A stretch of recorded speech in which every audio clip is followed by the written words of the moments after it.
मित्रों नमः संस्कृताय। इसके पहले वाले वीडियो में आप लोगों ने वर्ण के प्रकार, स्वर के भेद, व्यंजन के भेद और कितने प्रकार के कौन से चीज होते हैं उसको आप लोगों ने पढ़ा।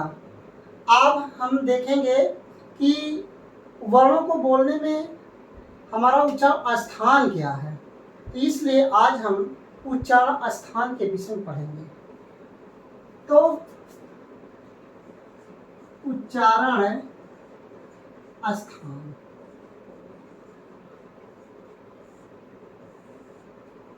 आज हम उच्चारण स्थान पढ़ेंगे कि वर्णों के उच्चारण में वर्णों के उच्चारण में हमारी जिह्वा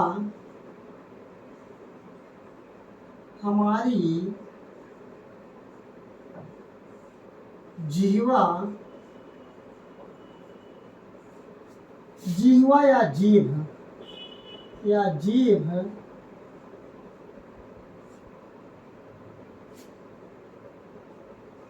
जिन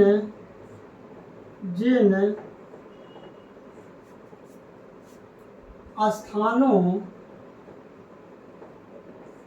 को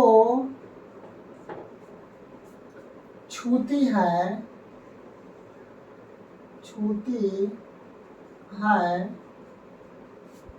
वह हमारा उच्चारण स्थान कहलाता है।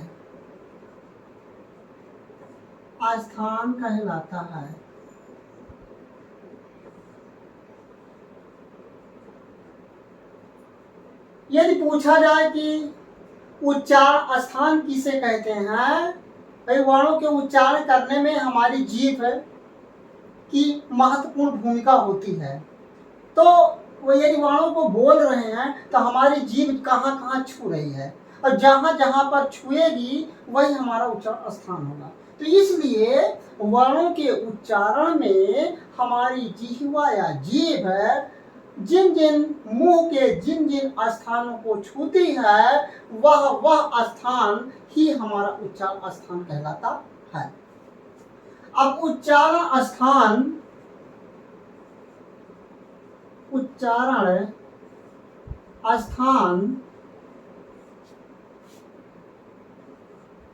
8 होते हैं। उच्चारण स्थान 8 होते हैं।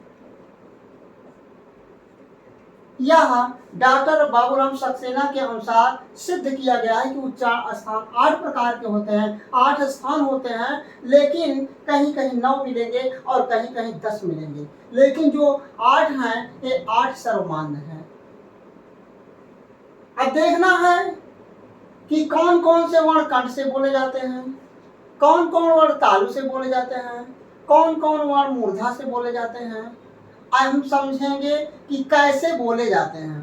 पहला सूत्र है आकुह विसर्जनीय नाम कंठा। आकुह विसर्जनीय नाम कंठा। अब कंठ से कौन कौन बोले जा रहे हैं। आ का मतलब ये होता है यानी छोटा आ बड़ा आ का मतलब होता है छोटा आ बड़ा आ। को का मतलब ये होता है यानी का वर्ग। अब हम का वर्ग के विषय में बता चुके हैं कि एक वर्ग में 5 वर्ण आते हैं। का वर्ग का मतलब ये होता है का खा गा घा अंगा, यानी आ का खा गा घा अंगा। और हा का मतलब है हा, और विसर्जनीय नाम का मतलब होता है विसर्ग यानी आहा। क्योंकि मैं बता चुका हूं कि अनुस्वार एक होता है और विसर्ग भी एक होता है। अंग को अनुस्वार कहते हैं और आह को विसर्ग कहते हैं। अब कंठ से ये बोले जा रहे हैं, कौन कौन से वर्ण बोले जा रहे हैं? आ यानी कावर्ग, कु का मतलब कावर्ग, कावर्ग में का खा गा घा अंगा, हा और विसर्ग यानी आह। ये इतने वर्ण जो हैं ये कंठ से बोले जाते हैं। दूसरा सूत्र है इचुय शानाम तालु।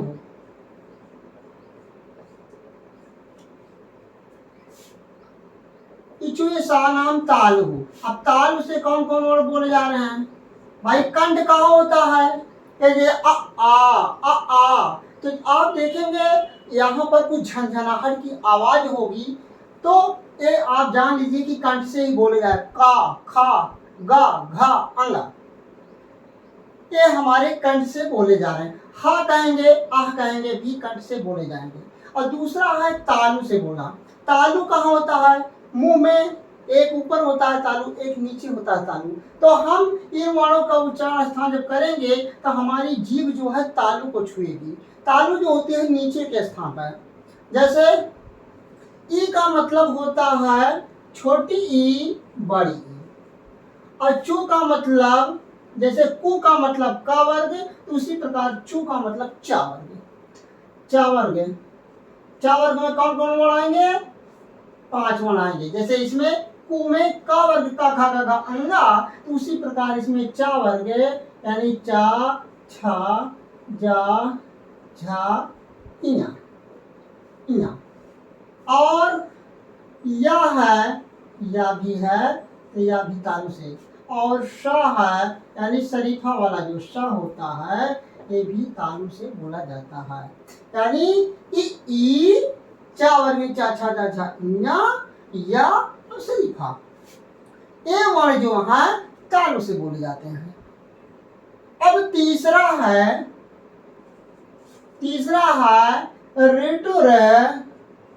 रेटुर षडानाम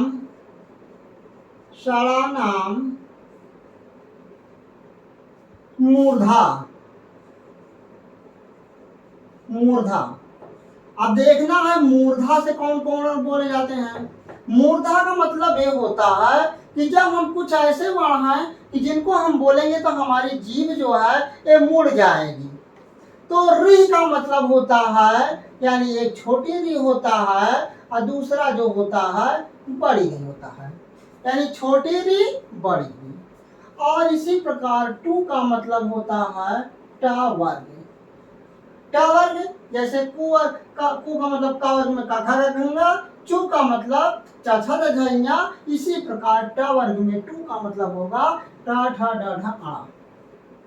टा, ठा, डा, ढा, अड़ा। टा, ठा, डा, ढा, अड़ा। और रा का मतलब होता है रा, और ये हो जाएगा षटकोण, यानी छोटी रीही, बड़ी रीही, टा वर्ग यानी टा, ठा, डा, ढा, आड़ा, रा और षटकोण, ये मूर्धा से बोले जाते हैं। अब मित्रों, इसको आप नोट भी कर सकते हैं और इसके साथ साथ या तो स्क्रीनशॉट भी ले सकते हैं। अब नंबर 4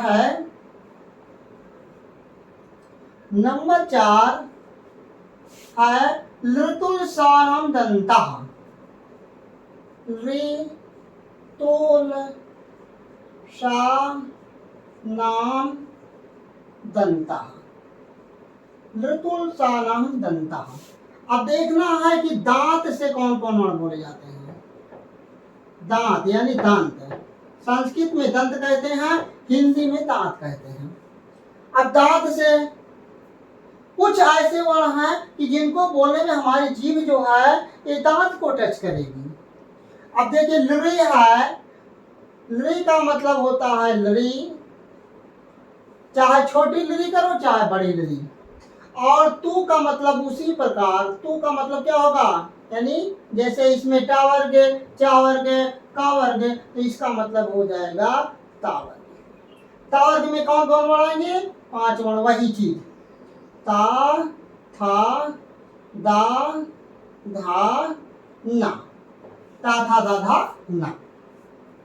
और ला, ला का मतलब ला हो जाएगा और सा का मतलब होता है श्रौता। अब ये ध्यान देने की बात है, क्वेश्चन ज्यादातर पूछता है सरौता को पूछता है, शरीफा को पूछता है। सरौता और शरीफा को पूछता है कि बताओ इनका उच्चार स्थान क्या है। ज्यादातर विद्यार्थी शरीफा को इसमें बदल देते हैं और इसको इसमें बदल देते हैं, लेकिन सूत्र ध्यान देंगे, इचु श्रानम इसको बोलेंगे तो सीटी निकलेगी, इसका शरीफा का मतलब हो गया। और जो शाम निकलेगा सीटी नहीं निकलेगी, जान लो कि ये दंती सा है। ये सारे चीज दांत से बोले जाते हैं, यानी री तावर में ता था दा था ना ला सा, ये वर्ण दंत से बोले जाते हैं। मिटा दें।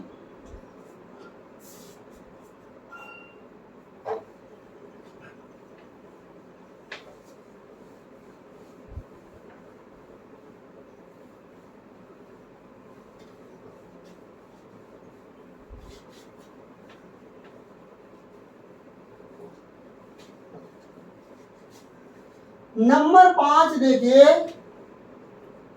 नंबर 5 है नासिका से कौन बोले जाते हैं। अब देखा जाए तो वर्ण जो होता है उच्चारण के स्थान पर 2 प्रकार का होता है, एक अनुनासिक वर्ण होता है, एक निरनुनासिक वर्ण होता है।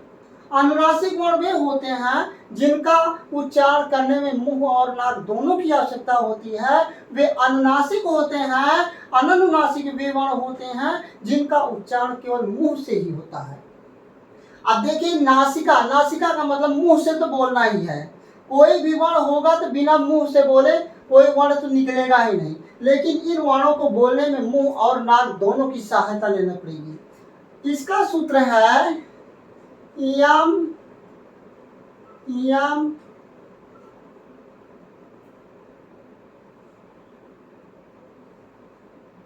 यम गणनानाम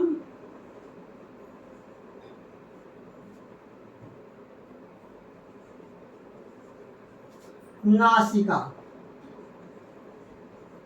यम गणनानाम नासिका। अब नासिका का मतलब होता है नाक से, नासिका या नाक है, नाक हिंदी शब्द है, नासिका जो है संस्कृत शब्द है। अब कौन कौन से वर्ण ऐसे हैं कि ये नासिका से बोले जाते हैं, केवल नासिका ही नहीं बल्कि मुंह की भी जरूरत पड़ती है। अब इसमें या, अंगा, अड़ा, ना, मा, 5 वर्ण ऐसे हैं जो कि नासिका से बोले जाते हैं। वर्गों का जो अंतिम, प्रत्येक वर्ग का जो अंतिम वर्ण होगा वो नासिका से बोला जाएगा। ये अगर पूछा जाए कि अकुह विसर्जनीय नाम कंठा में देखा जाए तो अंगाया था, काखा काखा अंगाया था। इचु सा नाम तालों में चाचा दादा उसमें भी आया था। यदि अगर इस प्रकार यदि कोई विरोधी प्रश्न आता है तो ये आप जान लीजिए कि कहीं तो विकल्प, या तो इसमें अगर पूछा जाए नासिका में इंगा अड़ाम में तो उसमें या तो नासिका दिया रहेगा या तो ऑप्शन में नासिका मिलेगा, या नासिका नासिका प्लस कोई वर्ग, यानी या तो नासिका देगा या तो कोई वर्ग, यदि का वर्ग में अंगा पूछ लिया का वर्ग पूछ दे सकता है, यदि या पूछ लिया तो च वर्ग दे सकता है, तो कोई वर्ग दे सकता है। यदि ये ऑप्शन में नहीं है तो ये निश्चित है या तो नासिका ही होगा या तो ये दोनों वर्ग होंगे या तो उसमें से एक जरूर मिलेगा, ये एकदम कन्फर्म है। यदि विरोधी प्रश्न पूछा जाए तो कि यदि पूछा जाए कि सर ये तो अंगा भी है, कंठ से भी बोला जा रहा है और इससे भी बोला जा रहा है, तो उसमें नासिका और कंठ भी हो सकता है, या तो दोनों में एक ही नासिका ही होगा और या तो कंठ ही होगा, या तो नासिका और कंठ दोनों ही होगा, उसमें दोनों प्लस दिया रहेगा। ये विरोधी क्वेश्चन ज़्यादा टीजीटी और पीजीटी में पूछे जाते हैं, जो लोग समझ नहीं पाते हैं और क्वेश्चन को गलत कर देते हैं। उसका विकल्प जो होता है ज्यादातर सी होता है। अब देखना है नंबर 6,